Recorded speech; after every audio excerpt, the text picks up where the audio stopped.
1, 2, 3।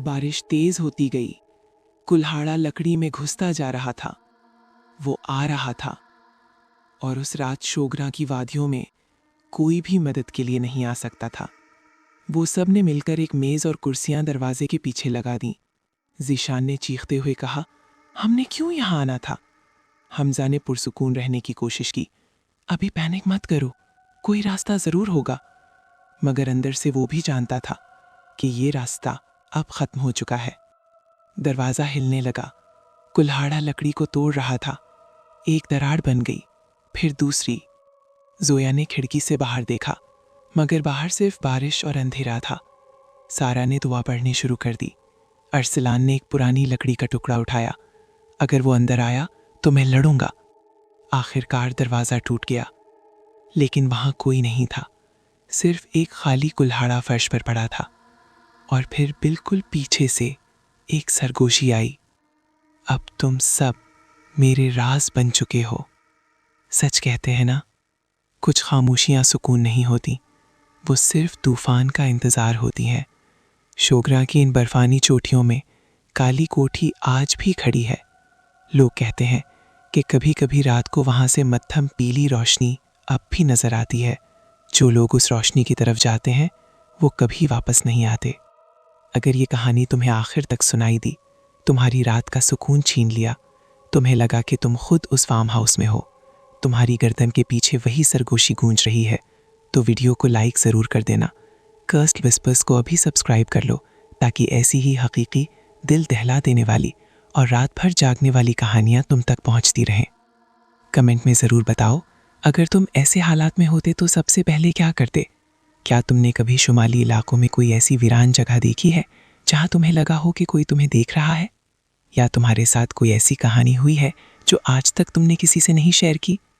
اپنا خیال رکھنا، رات کو اکیلے مت سننا۔ اللہ حافظ۔